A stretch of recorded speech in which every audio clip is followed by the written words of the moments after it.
Boa noite, professor Biratã. Ah, é tu, Daniel? Ô, meu Sim. garoto. E aí, Birão, tudo certo contigo? Graças a Deus pra ti.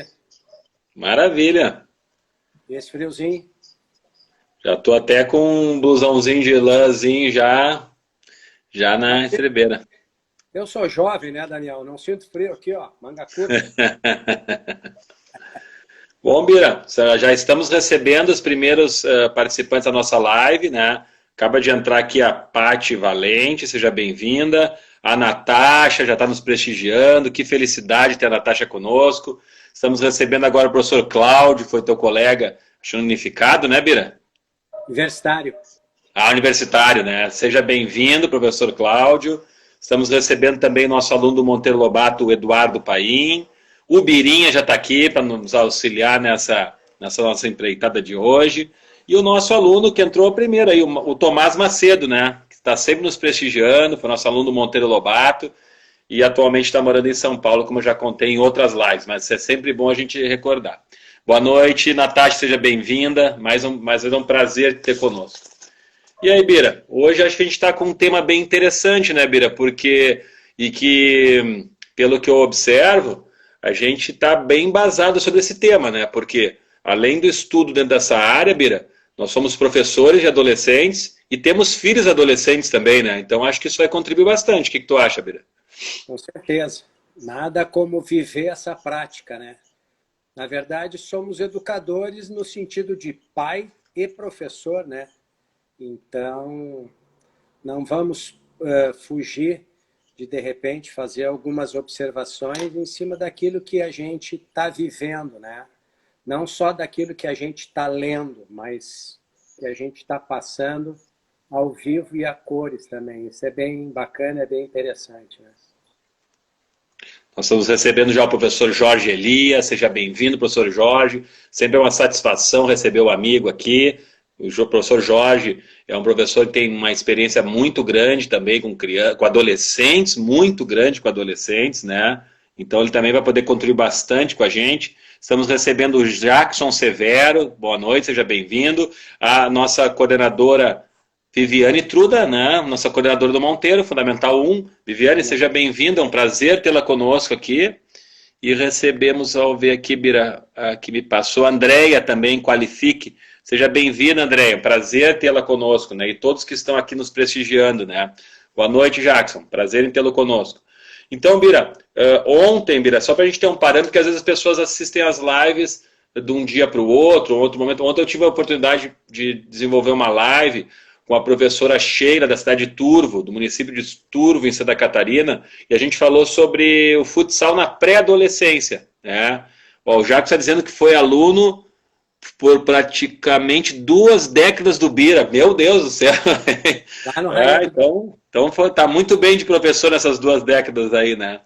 Estamos recebendo agora o professor Gustavo, que foi nosso estagiário de educação física lá no Monteiro Lobato, uma pessoa, um profissional acima da média. Até hoje a gurizada na pergunta pelo Gustavo lá, ele trabalhou comigo no Bola na Rede também. Seja bem-vindo, professor Gustavo. Então, Bira, como eu estava comentando, então ontem desenvolvi uma live, e se alguém assistiu a live ontem, pelo menos essa primeira partezinha vai ser talvez mais semelhante, porque é onde a gente vai utilizando como referência, é sempre bom a gente ver que óculos a gente está usando, né? Se é o óculos da psicologia, se é o óculos da sociologia, se é o óculos da pedagogia. Então a gente tem que entender que cada área do conhecimento tem o seu óculos, então tem uma forma de ver os diferentes fenômenos, né? Então a gente vai avaliar inicialmente a adolescência a partir dos referenciais da neurociência, né? E a gente tem uma neurocientista aqui no, brasileira da Universidade Federal do Rio de Janeiro, que é a professora doutora Suzana Herculano Ouzen, né? Que é uma referência, ela dá assistência também a universidades americanas, na Europa também. Então ela é uma referência para a gente poder ter esses primeiros trabalhos em relação a classificar, Bira, as características biopsicossociais dos adolescentes, né? Então a nossa ideia, Bira, é que nesse primeiro momento vamos falar um pouquinho sobre essa modificação que acontece no cérebro do adolescente, o que isso repercute dentro do comportamento dele, né? E aí eu vou querer discutir um pouquinho sobre pontos positivos desse desenvolvimento, se tu observa, como tu observa isso nas tuas aulas. Vamos tentar focalizar hoje, Bira, a nossa conversa em esporte. Pode ser esporte, educação física, nós vamos falar sobre esporte de clube também, mas vamos tentar focalizar no esporte, que é o nosso tema principal. Então, mesmo na educação física, vamos tentar regressar coisas que estejam alinhadas com o esporte. Então, vamos começar pela parte positiva. Então, a Suzana Herculano Ouza nos diz o quê? Que as crianças têm um cérebro em desenvolvimento, o adolescente um cérebro em transformação, né? E o adulto deveria ter um cérebro maturado, né? Mas nem todos conseguem atingir esse estágio tão precocemente, né? Bom, mas basicamente, então, as características do adolescente, então ele passa de criança para jovem, né? Ele se torna mais rápido, mais alto, ele tem um grande crescimento físico e mais do que nunca, eu acho que a situação positiva da adolescência, Bira, é que ele tem um amadurecimento cognitivo, principalmente no córtex pré-frontal, que é a nossa área do raciocínio, de evolução do conhecimento, de conhecer as coisas, né? Então ele passa a ter um raciocínio abstrato, né? É um pensamento hipotético dedutivo, ele começa a fazer hipóteses, ele começa a se imaginar em outros locais, coisa que as crianças ainda não conseguem, né? Então, Bira, a partir dessas características, então, de um amplo crescimento de força, amplo crescimento de estatura, um amplo crescimento corporal como um todo, e esse raciocínio abstrato evoluído, né? Eu queria saber de duas coisas, Bira. A primeira, queria saber se tu observa, né, essa modificação física e intelectual nos adolescentes, na tua experiência empírica, né?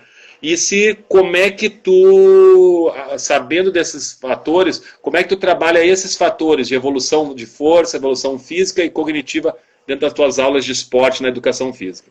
Bira, enquanto vai falando, eu só vou desligar a máquina de lavar, que dá um barulhão aqui, por favor. Pode continuar, Bira, tá bom? Com licença. Eu não tenho máquina, Daniel, eu mesmo lavo. Lavo no balcão aqui. Sei bem disso, Bira, sei bem. Então vamos lá, Bira. O que tu pode nos dizer então sobre esse tema inicial? Quando tu começou a falar, me veio fazer uma analogia, né? Tu falou em criança, adolescente e adulto, né? Fiquei pensando que o adolescente está bem naquela fase de transição. Parece o filho do meio, né? O filho do meio, aquele que, no meu caso, filho do meio, rapaz, eu só pegava a roupa usada do meu irmão mais velho, né? Quase não comprava. Não, a mãe dizia assim para mim, não, isso aqui serve em ti, pega, vem com essa e vamos lá.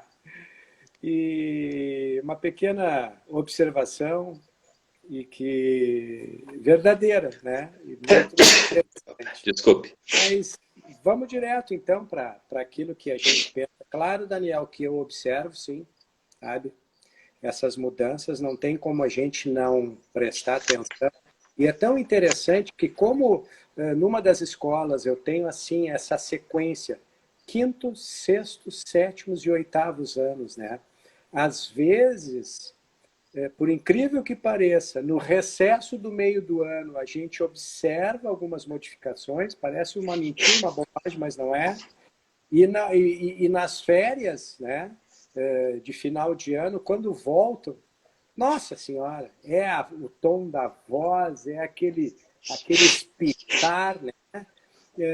Gente que, em princípio, eu considerava um pouquinho fora de forma, no sentido de um pouco mais gordinho, volta mais esguio, né? E às vezes não é nem em relação à questão de controle alimentar, e sim porque deu aquele espichão, né? E fora essas mudanças físicas, obviamente, que aí a gente vai falar um pouquinho depois, que é bem atraente, bem interessante, são as mudanças do lado emocional, né? Que são mudanças muitíssimo importantes, e eu acredito que a gente, como pai e como educador, a gente tem que ter cada vez mais esses dois olhos aqui, né? bem pertinho dessas duas mudanças, né? Acompanhar essas mudanças dentro das possibilidades, né? Porque o que existe na adolescência muito também é o que é o abafar, é ficar para si com essas dificuldades que a adolescência vai oportunizando, uma fase de mudanças significativas e que nem sempre esse adolescente encontra alguém, né, para conversar, seja dentro da sua família, como fora, no seu ambiente social, né? Então ele acaba levando no seu dia a dia essas incertezas, esse mal-estar, e isso vai se refletindo nas suas atitudes, nos seus comportamentos, né? No caso, nós da escola, às vezes de uma caída de rendimento escolar, né? E alguns do nosso meio profissional, docente, né? Às vezes a gente não tem aquele momento de percepção e acaba avaliando um aluno só pela questão cognitiva, né? E deixando para trás aquilo que realmente está incomodando ele e que não é falta de inteligência, né? São dificuldades desta ordem e que tu sabe muito bem que eu tenho um carinho muito grande por esse lado, assim, né? E aí vem, como eu sempre te digo, vem as histórias, né? Vem as minhas histórias, e eu penso que é por isso que eu me detenho mais nessa parte, né? Mas com certeza, Daniel, são pontos importantes, tomara que a gente consiga tocar nesses pontos, né? Às vezes a gente quer tocar mais e o Instagram nos derruba, né? Mas enfim, vamos lá. Então, Bira, nesse nosso ping-pong aqui, sempre a gente prestigiar as pessoas que já estão aqui conosco, né? Então estamos recebendo o Eurico Santana, seja bem-vindo, é um prazer tê-lo conosco. O Carlos, eu vejo que é um espectador frequente das nossas lives, é um prazer te ter aqui conosco, Carlos. O Omundo também está nos prestigiando aqui, seja bem-vindo. E o professor Evandro Lunardelli, que além de ser uma honra ter o professor Evandro conosco aqui, né, sempre contribui muito com uma série de comentários, inclusive na semana que vem, na sexta que vem, vou fazer uma live junto com ele, nós vamos falar um pouquinho sobre essas situações relacionadas a futsal e futebol, Bira, está muito sendo regularmente discutido como uma nova alternativa de desenvolvimento dos jogadores de futebol de campo, mas isso é para um outro momento. Professor Evandro, seja bem-vindo. Bom, Bira, então, para quem entrou agora, vamos contextualizar. Ah, mas não vamos falar de esporte na adolescência, estamos falando de adolescente até o momento. Por enquanto, a ideia é que a gente possa falar um pouquinho sobre as características dessa fase biopsicossocial, para depois a gente falar sobre esporte. Porque a gente poder compreender o fenômeno esporte, adolescência, a gente tem que entender o que é essa adolescência, né? Então, nessa primeira parte, Bira, a gente está falando então sobre essas características. Então, já falamos um pouco sobre esse crescimento físico, sobre essa evolução cognitiva, né, como uma situação de evolução maturacional do adolescente, mas tu até adiantou, mas agora eu vou puxar de novo, porque a gente quer falar e deixar bem claro o que acontece, o que caracteriza essa fase do desenvolvimento, né? E aí é que a gente encontra, Bira, como tu falaste, começou a mencionar agora no final da tua fala, que assim como o córtex pré-frontal ele evolui e o adolescente passa a desenvolver um raciocínio mais abstrato, mais hipotético-dedutivo, ao mesmo tempo nós temos uma situação que diferencia muito ele das crianças, né? As crianças têm uma capacidade de desenvolvimento cerebral de mobilizar dopamina no cérebro muito alto. Então qualquer coisa que tu propõe para a criança, vamos pular, aí ela quer pular. Vamos brincar de pega-pega. Ela quer brincar. Por quê? Porque facilmente o cérebro dela é encharcado de dopamina por qualquer tipo de atividade. Já o adolescente, por uma série de transformações cerebrais, tem muita dificuldade, os receptores são muito menores de quantidade de mobilizar dopamina. Então, por isso que o adolescente tem tanta dificuldade de se motivar para as atividades, né? Ao mesmo tempo, a gente acaba encontrando dificuldade de humor, de interesse pelas atividades, e às vezes a gente diz assim, esses adolescentes não gostam de nada. Está muito relacionado com o desenvolvimento da transformação do cérebro deles. Não é qualquer coisa que motiva. Por isso que o adolescente fica tão predisposto a situações de risco, a desafios, né? Por quê? Porque ele precisa disso para poder mobilizar a dopamina no cérebro dele. Então a gente tem que compreender isso. Ao mesmo tempo, Bira, essa modificação física longitudinal faz com que eles desenvolvam uma dificuldade de morfologia do corpo. O corpo fica totalmente modificado. Então, isso faz com que a gente acabe dificultando uma situação relacionada à percepção de corpo deles, né? A autoimagem é prejudicada. E aí, nessa autoimagem, é que entra um processo que acho que a gente identifica bem, né, Bira? Um processo de se aproximar dos demais pares para tentar corrigir e entender como é que se desenvolve esse processo de autoimagem, né? Então, eles têm uma mudança significativa no processo relativo à motivação por falta de dopamina no cérebro, de mobilizar dopamina, e eles têm o que a gente chama, né, nesse crescimento desordenado do corpo, uma distorção da imagem deles, né? E aí, a partir dessas características, Bira, de encontrar, então, na tua aula de educação física com esporte, um adolescente que tem dificuldade de se motivar para as coisas, ao mesmo tempo tem dificuldade de se expor, porque essa distorção da autoimagem faz com que ele não se exponha tanto, né?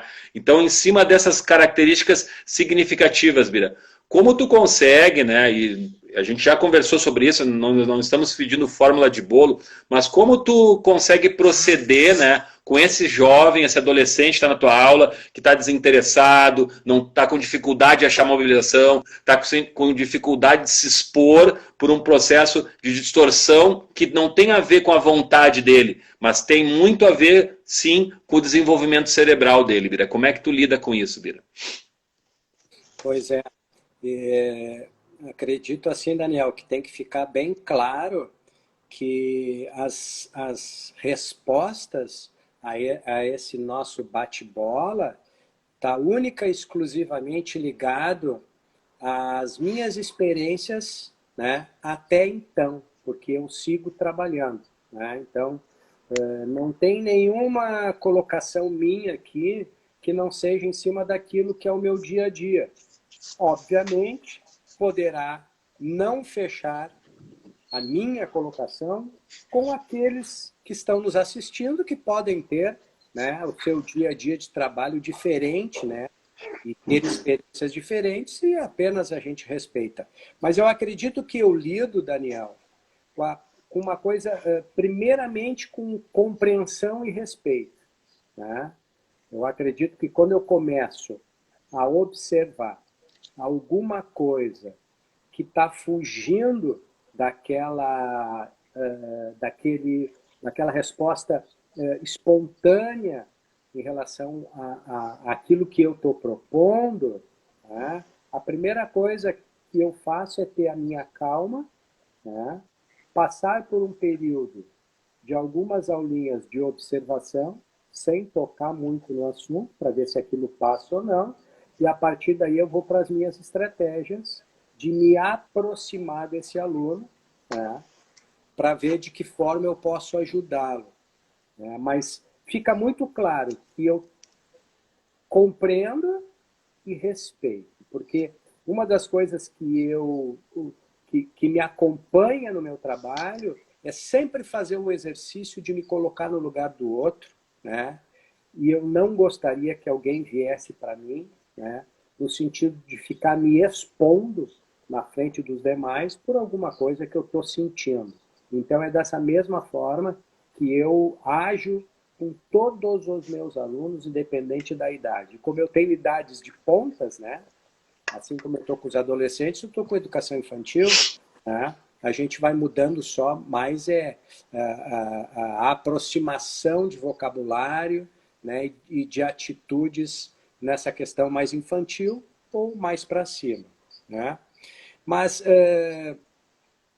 eu fico pensando assim, Daniel, que a gente, nesse bate-bola, a gente não vai fugir muito da parte de observação física e da parte de observação das relações, da parte emocional, né? E trago aqui um exemplo para ilustrar um pouquinho dessa pergunta que tu me fez, né? Me lembro do ano passado, um menino que chegou no meio do ano, no 8º ano para mim, e depois da terceira, quarta aula, que eu percebi que ele não se envolvia nas práticas, principalmente dos jogos coletivos, e chegava assim, super meio mal-humorado e pá. Bom, se eu fosse chegar nele de primeira, eu já ia dizer assim, vem cá, essa tua má vontade, como é que é? Isso aqui é educação física, pá. Mas não, né?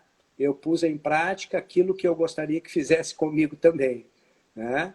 E aí, desloquei ele no momento da aula e perguntei para ele, me diga uma coisa, eu vou esconder o nome, tá? Me diga uma coisa, tu não gosta de educação física, eu tenho percebido assim que tu não te envolve, não corre, de vez em quando tu dá uma parada no meio da quadra, de que forma eu posso te ajudar? Daniel, em seguida que eu falei para ele, ele olhou para mim e disse assim, professor, fazem 2 semanas que minha mãe não consegue comprar o meu remédio da depressão. E eu tomo 2 remédios bem fortes. Então eu estou desregulado com isso, eu lhe peço desculpa. Daniel, assim, ó, tô arrepiado. Estou falando para ti um acontecimento do ano passado e que, falando, isso vem comigo assim. E também vou te dizer uma coisa, me pegou num momento também meu, né? Um momento de saúde, assim, delicado, né? E eu disse, buenas, então estou à tua disposição para poder te ajudar. E a partir daí, Daniel, no momento que ele me disse aquilo, eu criei algumas estratégias.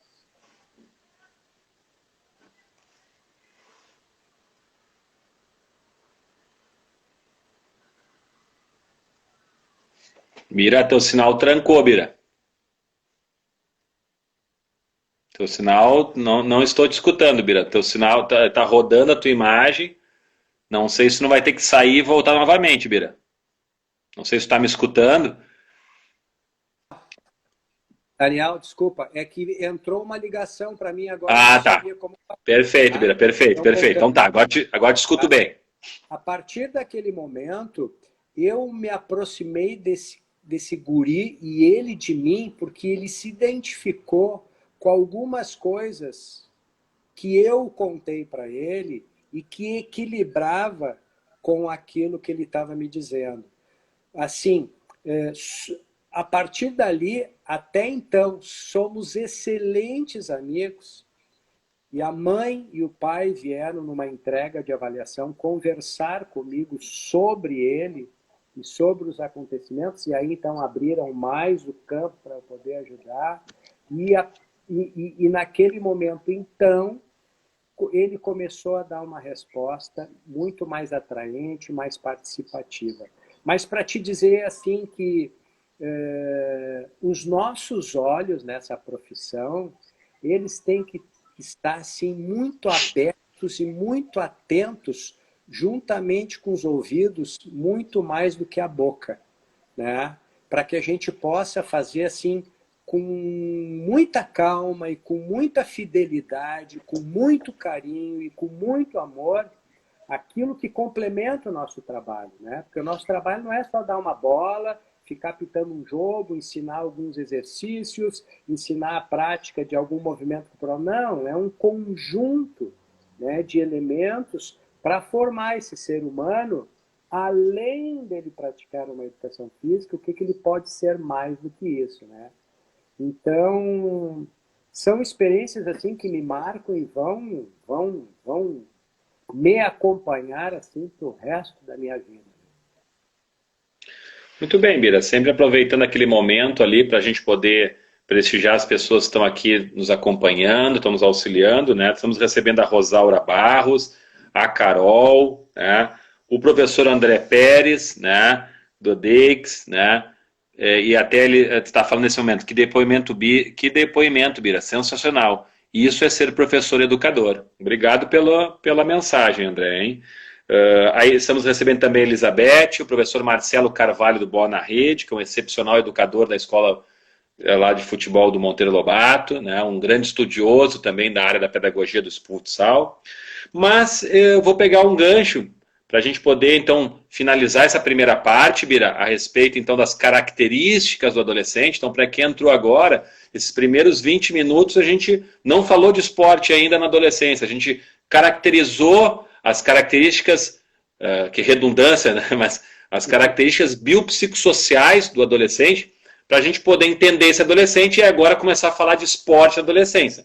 Mas eu queria fechar esse bloco concordando com o professor Evandro, quando ele diz que o professor precisa estar mais preparado que o adolescente dentro do ambiente esportivo, né? Então ele precisa estar mais preparado, mas não é só mais preparado, e entendi qual a conotação que o Evandro está colocando aqui, não só mais preparado para ensinar esporte, mas estar preparado para lidar com essas características que esses jovens vão apresentar. Eu vou dar um exemplo, porque eu vejo que tu consegue muito facilmente, Bira, transportar o conhecimento teórico para as práticas, né? Eu vou tentar fazer um exercício biral aqui, né? E eu me recordo, em 2003, quando eu sempre fui professor, desde 91, sou professor pedagogo de futsal. Sempre ensinei futsal, Bira. Me formei em educação física, né, em 96, mas o meu grande intuito sempre foi ser um pedagogo do futsal. Mas, pelo trabalho que eu realizei de 98 até 2003 com as escolas de futsal do Monteiro Lobato, acabei recebendo um convite, né, em 2003, para auxiliar um professor na aula de educação física de adolescentes do ensino médio, né? E eu observei desde cara que o professor que trabalhava naquela época não tinha o que o Evandro falou agora, não tinha um conhecimento sobre as características daqueles adolescentes. Eu mesmo não tinha um estudo grande, ampliado sobre adolescente, mas eu tinha uma coisa que eu acho que é fundamental, que todo pedagogo tem que ter: sensibilidade. Né? E eu observava que a forma que esse professor lidava com os adolescentes era uma forma bruta, era uma forma contumaz, tradicional. O adolescente esquecia um trabalho, era xingado na frente de todo mundo, né? E naquele mesmo período eu fiquei acho que 2 meses auxiliando, eram turmas grandes. No segundo mês, não pelo trabalho que eu tinha desenvolvido, mas ele conseguiu achar uma briga lá com o adolescente, ameaçou que ia bater no adolescente na saída do colégio, né? Então era um profissional que não estava qualificado para lidar com adolescentes. E dali eu acabei assumindo as turmas e estou lá até hoje. Já são de educação física no Monteiro Lobato, são então 17 anos, né? Sempre lidando com adolescentes, né? Então essa sensibilidade é uma coisa que não pode fazer falta, que faz muita falta, e eu concordo plenamente com o Evandro que a gente tem que estar no mínimo preparado para lidar com eles. Vamos entrar então, Bira, vamos entrar na parte então de especificamente de esporte na adolescência. Estamos recebendo aqui o Matheus Machado, que foi nosso aluno do Monteiro Lobato, foi nosso aluno do futsal do Monteiro Lobato, Bola na Rede, um grande goleador das equipes de futsal de futebol de campo da escola, atualmente é estagiário de educação física e também trabalha no Bola na Rede. Foi teu aluno também, né, Bira? Foi sim, filho da Leca, nossa colega. Filho da nossa querida professora Leca. Mas, Bira, a ideia é o seguinte: a gente vai fazer um triângulo agora, Bira. Na extremidade de cima do triângulo, eu vou dizer o seguinte, Bira. Segundo os estudos dos pedagogos do esporte, a partir da faixa etária dos 11 até os 14, 15, 16 anos, é o momento de abandono do adolescente do esporte. E esse percentual começa num percentual, a partir dos 10, 11 anos de idade, de 40%, e vai entre 18 e 19 anos até 80, 90% do adolescente que larga o esporte, né? Então a nossa ideia, Bira, nesse triângulo que a gente formou de abandono esportivo em cima, e numa extremidade, esporte adolescente na educação física, e na outra, esporte adolescente em competições, em equipes de rendimento, a gente vai tentar responder essa pergunta. Claro que tem outros fatores sociais que estão envolvidos, né? A entrada no mercado de trabalho, uma série de outros interesses, né? Mas vamos tentar, nesse viés, Bira, tentar trazer situações nessas duas modalidades, começando pelo jovem na modalidade esportiva de rendimento, de clube, para depois entrar na educação física, para lá no final a gente poder, então, elencar algumas coisas, assim como a gente fez que o Beirinha nos perguntou na nossa live sobre o futebol de salão, por que ele tinha terminado em Porto Alegre, e a gente elencou algumas hipóteses, né? Quem sabe a gente possa elencar algumas hipóteses aqui. Então eu vou levantar a primeira aqui, Bira, e aí vou querer saber a tua opinião, porque tu lidou já com jovens em equipes de rendimento, as tuas equipes adultas provavelmente tinham adolescentes ali, 18, 19 anos também fazendo parte, né? Então, partindo, então, Bira, de esporte adolescente em equipes de rendimento. Existe um aspecto aqui, Bira, que diz o seguinte, ligado à vivência prévia. Então, esse adolescente vivenciou o esporte desde lá dos 6, 7 anos de idade, e a forma que ele vivenciou essa situação, né, ela passa, então, para uma nova etapa. Né? E aí eu te pergunto, Bira, se a etapa anterior, que ele entrou no esporte, né, ele entrou lá num clube esportivo de futsal, ou de vôlei, de basquete, e ele teve uma formação muito rígida em relação à antecipação de etapas de aprendizagem, ele vivenciou o que a gente chama de especialização precoce. Né? Tu acredita que essa especialização precoce, Bira, pode ser um dos fatores, então essa prévia vivência esportiva, para fazer com que esse adolescente, quando entra, ainda dentro do clube, acabe abandonando o esporte? Tu acha que esses fatores são significativos para a gente poder explicar o porquê que o adolescente sai do esporte a partir dos 11, 12, 13 anos de idade? Pois olha, Daniel, eu não sei se a minha resposta ela vai ser incompleta ou não, porque como tu falou, né? Eu não tenho, assim, uma experiência com alunos de alto rendimento, não tenho muito. Eu não posso dizer que eu fui, né, um atleta de alto rendimento, né, não me considerei, né, mas eu te digo assim que dos poucos contatos que eu tive com alunos que treinavam, que treinam em clube até bem pouco tempo atrás, e na época que eu trabalhava com natação também, eu fui convidado várias vezes para trabalhar com natação competitiva, e eu sempre fui muito claro para o Mauri, né, que foi o meu chefe, vamos dizer assim, né, que o meu negócio era o beabá, era o aprendizado, era o trabalho com as crianças, e depois, posteriormente, trabalhei com adultos também, mas sempre na base, né, no aprendizado.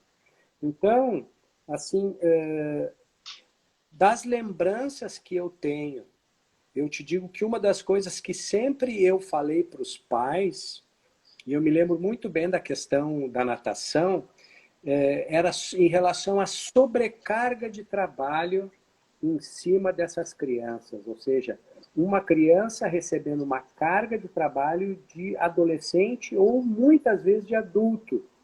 Na questão da natação era tão interessante, Daniel, que geralmente esses atletas, essa gurizada, eles trabalhavam em 2 turnos. Um às 5 horas da manhã e o outro às 18 ou 19 horas da tarde, né, na tardinha. Como eu dava aula de manhã, né, eu tinha relatos assim de criança, e no colégio eu dava aula paralela ao colégio, então eu tinha alunos chegando para receber aula de educação física, por exemplo, e aí era um queixa de alguns professores de outras disciplinas, que esse aluno que tinha aula às 7h40, 7h30 da manhã, ele já estava bem mais cedo acordado, ele saiu de um treino puxado de natação, ia para a sala de aula e dormia. Ele encostava a cabeça na classe e dormia. Ou não aproveitava nada da minha aula, né? Até o ano retrasado lá na escola, lá no Monteiro a gente tem atletas de natação, E elas mesmas, Barbira, eu estou acabado, fizemos um treino de pernas aqui, Nossa Senhora, né? E eu penso assim, Daniel, que com certeza a sobrecarga, né, ela, se não for bem administrada, ela acaba afastando, né, o menino ou a menina daquele esporte e provavelmente quando sai tira 300 quilos do corpo. E também eu penso que quem começa muito cedo e começa especificamente num esporte só, acaba não tendo chances num período de ter outras vivências de outros esportes, né? Às vezes é muito chegado da família, não, vamos tocar, a família quer ver resultados, chega numa hora que se explode. E essa criança, esse adolescente, ele quer ter outras experiências, né? Então, muitas vezes, Daniel, o que acontece com essa gurizada, que é algo que, se sobrar tempo, a gente pode se aprofundar, né? Essa gurizada acaba entrando em depressão. Depressão hoje, Daniel, é uma doença, né, que tem atacado muito essa faixa de idade, né? Muito. E muitos deles ficam super perturbados sem ainda identificar o que está acontecendo, né? E aí tem que partir para cima, às vezes, de uma terapia, alguma coisa neste nível, para ajudar nesse sentido. Mas não me estendendo muito, porque tem outros pontos do triângulo, Daniel, eu tenho quase que certeza, né, dentro da minha pouca experiência com esse público, que afasta sim, com certeza afasta. Bom, Bira, aquele nosso ping-pong tradicional, estamos recebendo a professora Andréa do Colégio Monteiro Lobato, né? Um prazer tê-la, professora Andréa, seja bem-vinda. Estamos recebendo a nossa aluna Isis, é uma satisfação ter a Isis conosco aqui. O professor Norberto está conosco aqui, que honra poder ter o Norberto aqui conosco. Para quem não conhece, o Norberto foi professor do Monteiro Lobato, foi um dos idealizadores junto com a gente, né, Bira, dos Jogos do Monteiro. Uma pessoa fantástica, só quem convive com o Norberto sabe o quanto ele é significativo, né? O Eurico está contribuindo aqui dizendo, pular as etapas do desenvolvimento custa muito caro futuramente. Realmente, Eurico, né? Isso faz muita diferença, isso desmotiva, isso aumenta o nível de responsabilidade desse adolescente, né? O Birinha diz que tem certeza, né, que sim, que esse é um fator fundamental para o abandono esportivo.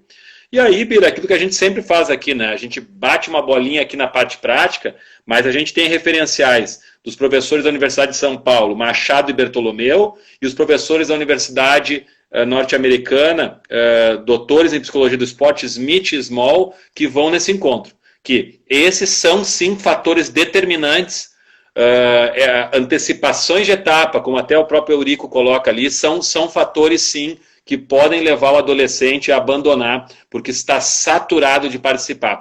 Até porque, Bira, um dos aspectos que está relacionado com isso são as exigências exclusivas de participação desse jovem no esporte. O que eu quero dizer com isso? Que eles têm que deixar de lá, eles treinam, como tu coloca, 2 turnos, eles têm que deixar de ser adolescentes, porque eles têm que deixar a família de lado, alguns vão morar fora próximo da sua família, eles têm que deixar as namoradas de lado, eles têm que deixar as festas de lado, eles têm que deixar os amigos de lado, né?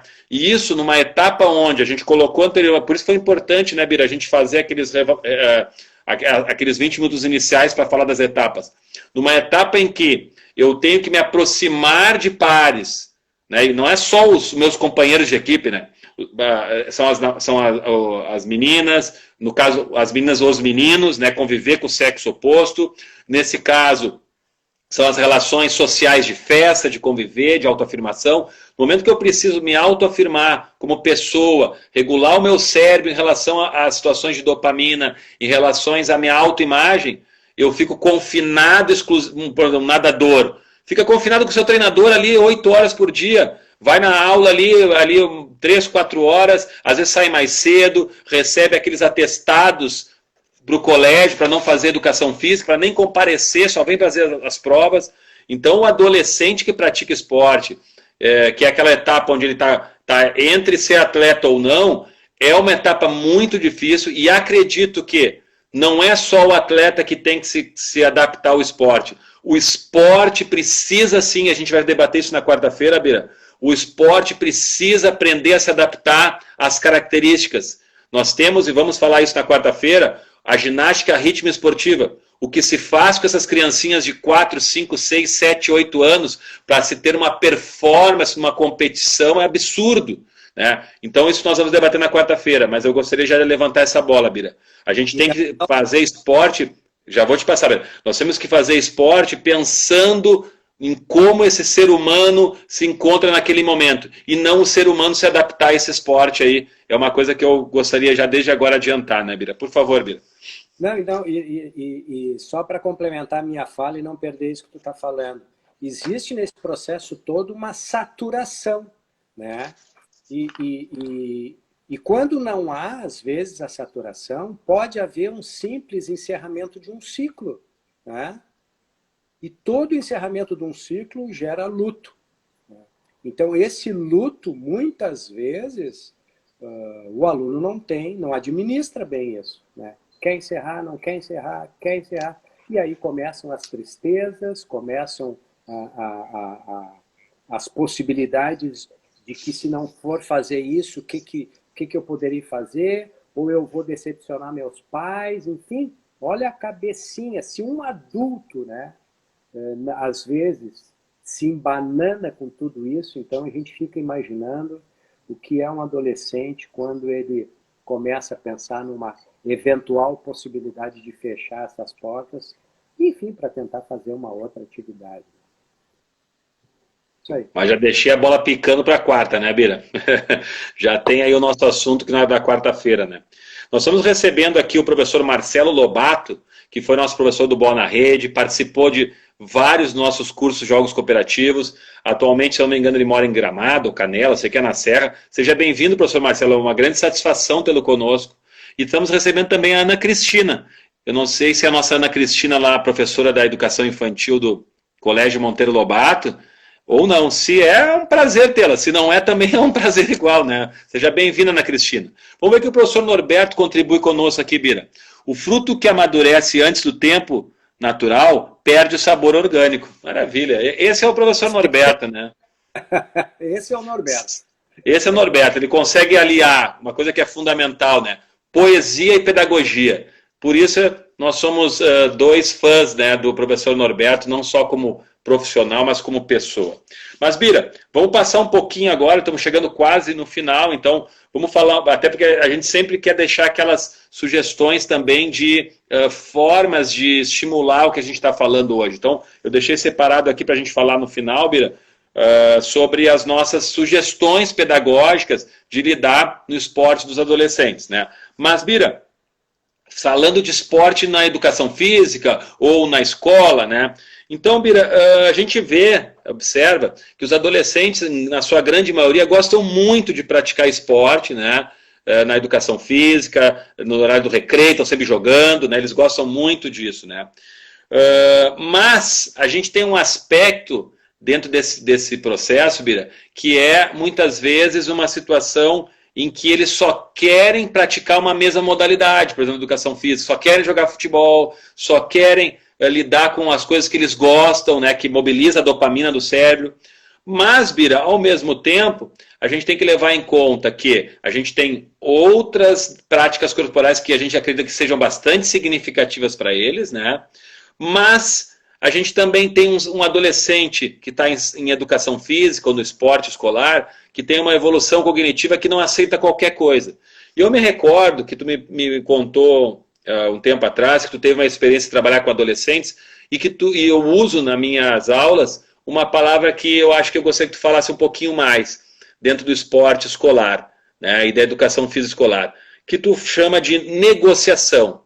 Como funciona esse processo de negociação? Tu acredita que negociação é uma forma de respeitar esse amadurecimento cognitivo e de criar um processo de autonomia e de construção de aula coletiva, Bira? Fala um pouquinho sobre esse aspecto negociação, Bira, com adolescentes no esporte. Tu sabe que a minha quase mais da metade dos meus anos de trabalho sempre foram dedicados ao trabalho com crianças, né? E até a faixa do quarto ano do Fundamental 1, né? Mas teve uma época na minha vida que eu recebi um convite, né? Era para apagar um incêndio na escola, no sentido de que tinha um colega que adoeceu e ele dava aula para ensino médio. Eu disse, nossa senhora. E aí a diretora, então, me pediu essa força. Eu disse, mas não, hipótese alguma. E aí fomos indo, me convenceu. E eu trabalhava na época, Daniel, com um grande colega, que é um expert, né, na época no vôlei.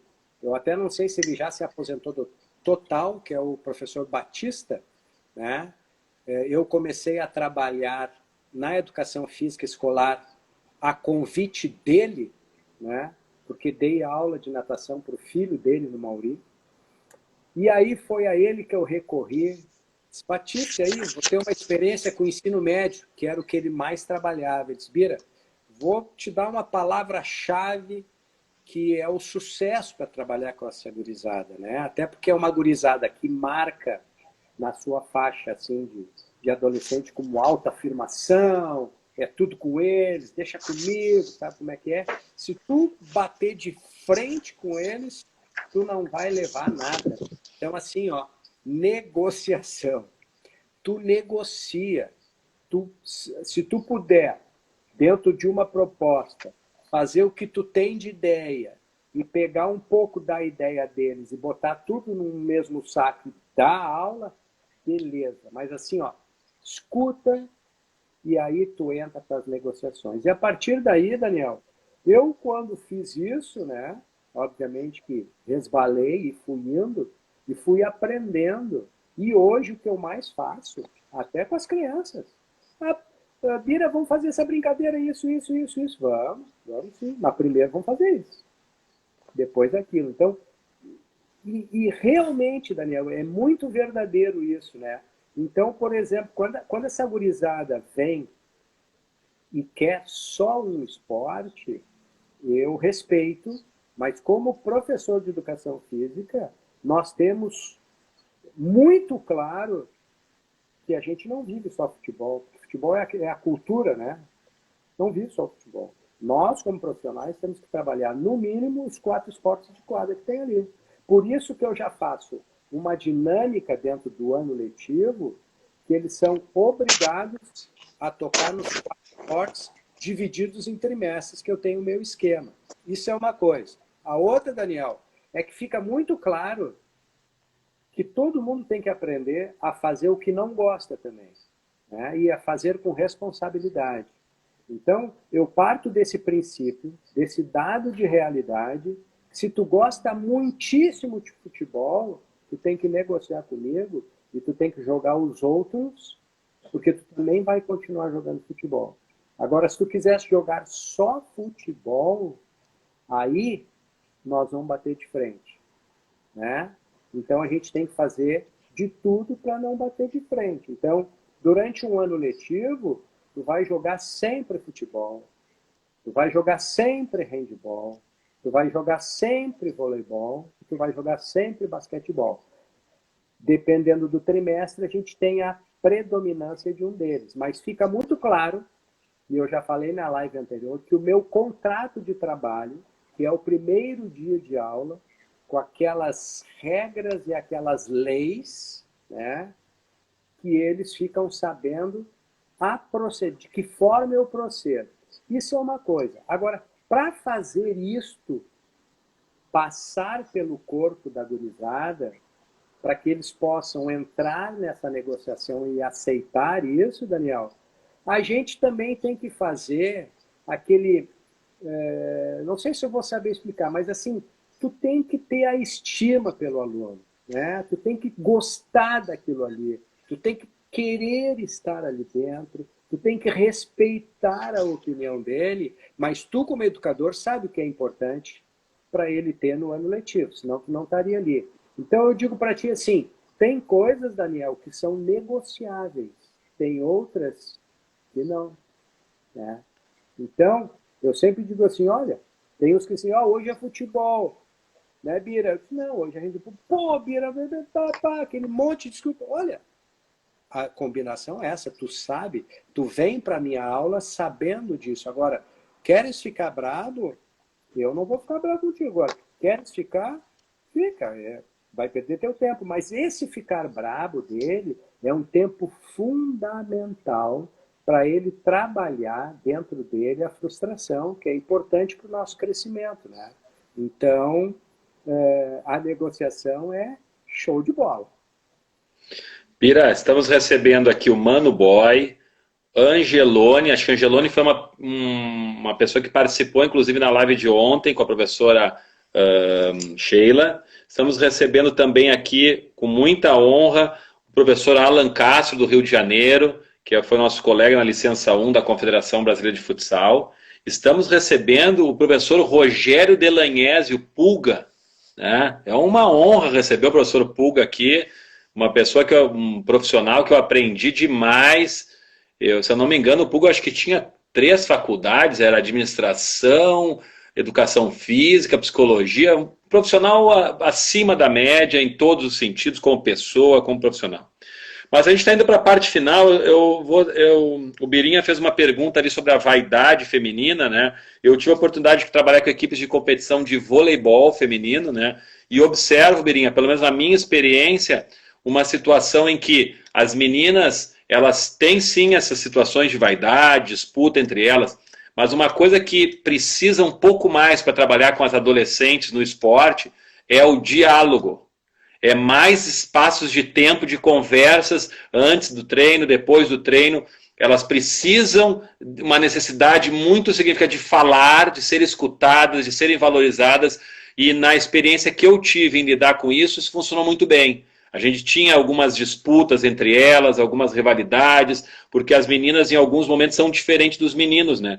Os adolescentes, meninos, quando o cara tá bravo, quando dá uma porrada na cara do outro, no outro dia eles estão abraçados. As meninas já têm algumas vezes algumas disputas meio veladas, um olhar, uma situação de desqualificação de forma mais corpórea, expressiva do física propriamente dita. Então eu diria, Birinha, que eu acredito que um maior número de tempos de diálogo, de espaços de conversa, de resolução de conflitos, funcionam muito bem nesse processo. Mas, Bira, parte final, então eu vou mencionar aqui, Bira, quais são as nossas sugestões pedagógicas para essa etapa do desenvolvimento. Estamos recebendo a Duda Gueno. Seja bem-vinda, Duda. Agora no finalzinho entrou, um prazer de receber. Então, Bira, eu vou citar sugestões, né, de situações de intervenções que se fazem fundamentais, levando em conta tudo que a gente conversou já na primeira etapa sobre as características biopsicossociais dos adolescentes e sobre o que a gente falou um pouquinho sobre o esporte na educação física, na escola, e o esporte do adolescente como participante de clube, de eventos federados. Então, coisas que são fundamentais, né, Bira, nessa faixa etária. Que o adolescente, né, possa participar de diferentes grupos sociais, que ele não só participe do grupo de competição do clube dele, que ele tenha o grupo do colégio, que ele tenha o grupo da igreja, que ele tenha o grupo dos amigos que gostam de música. Bom, Bira, grupo social é uma coisa fundamental e não deve ficar somente naquela situação esportiva, só pensar 24 horas em basquete ou só em vôlei. Não, ele tem que ter outros grupos sociais. Isso é fundamental para o desenvolvimento do adolescente, né? Que se clarifica na oportunidade de conviver com diferentes pares, que não fique só nos pares esportivos, que fique nos pares sociais, para ele poder desenvolver também o conhecimento político sobre as coisas, o desenvolvimento do raciocínio de outras características, né? Outra coisa importante é que ele possa vivenciar o que a gente chama de protagonismo juvenil, né, Bira? O esporte também pode propiciar esse protagonismo, ele precisa para desenvolver a autoconfiança dele. Então é importante que ele possa estar praticando uma atividade onde ele possa colocar para fora. Talvez isso explique, Bira, o sucesso dos Jogos do Monteiro, né? Onde muitos jovens da nossa escola têm a oportunidade de protagonizar. É no esporte, é na música, é na cultura, é na dança, é nas artes manuais, né? Outro aspecto importante, esse jovem precisa ser desafiado, e esses desafios têm que estar de acordo com a idade dele. Eu não posso fazer desafios que estão abaixo, ou coisas que ele já faz com facilidade. O professor esportivo, sim, tem que desafiar. Se na etapa anterior ele tinha um nível X de exigência, quando eu falo exigência, é de novos desafios de aprendizagem, não exigência física de aumentar, mas ele precisa ser desafiado, né? Ele tem que ser encaminhado para canalizar essa mobilização de dopamina. Por que acontece? Nós temos um concorrente na adolescência, Bira, muito grande em relação a rapidamente mobilizar dopamina, que são as drogas ilícitas. Ou as drogas lícitas, como o álcool, né? As ilícitas, qualquer tipo de droga, porque isso mobiliza muito rapidamente a dopamina. Então é muito mais fácil ele pegar lá e fumar maconha, fumar um cigarro, tomar uma cerveja e mobilizar a dopamina rapidamente para o cérebro dele, do que ele fazer todo um esforço do envolvimento. Então, para que a gente possa auxiliar esse jovem a desenvolver a dopamina no cérebro, através de situações que vão ser atividades positivas para a vida dele, a gente tem que sim, como o Evandro botou no início da live, ser um profissional qualificado para entender esse processo e desenvolver intervenções que a gente possa fazer com que esse adolescente possa, sim, buscar situações positivas para a vida dele e que vão trazer dopamina, que vão trazer satisfação para a vida dele. Bom, Bira, essas são as sugestões, né? Então, dentro da área da pedagogia do esporte, que podem vir auxiliar esses adolescentes a qualificar a sua experiência esportiva. Então, Bira, temos 4 minutos. Te pediria que tu pudesse fazer o fechamento da nossa live hoje, fazer algum comentário sobre o que a gente conversou. A palavra é tua, por favor, professor Biratã. Daniel, tu sabe que há pouquinho tempo agora, antes da live, eu estava lendo um dado aqui que eu apontei que me assustou. Um estudo feito em 2018 pela ONU apontou que em cada 10 adolescentes no mundo, 8 não praticam atividades físicas, né? Não praticam exercícios físicos recomendados dentro dessa faixa etária. Então, a reportagem, o artigo diz que a ONU lançou, através da Organização Mundial de Saúde, um plano para aumentar em 15% a prática desses exercícios até 2030. E uma das estratégias, né, é mobilizar os governos, né, a estimular a prática nos parques, nas praças, nas praias, enfim. E eu fiquei pensando assim, olha, um dado tão interessante, e aí eu vejo assim que o nosso olhar para a parte externa dessa gurizada, quanta gurizada obesa a gente tem pego por aí, né? Que não prestam, não praticam nenhum tipo de esporte, né? Não fazem nenhuma atividade física. E eu fiquei assim estarreado com esse dado, né? Então, nós que estamos aí trabalhando com a prática da atividade física, que a gente possa injetar também dentro do nosso trabalho, dentro da escola, né? No momento das práticas, também nas entrelinhas, né? Nos temas transversais, como a gente chama, começar cada vez mais a falar e sensibilizar essa gurizada da importância da atividade física pós-período escolar também, né? Até porque tem gente que termina o 3º ano de ensino médio, vai para a faculdade e esquece dos seus compromissos com o seu próprio corpo, tanto da parte interna como da parte externa. Mas é um dado importante, né, Daniel?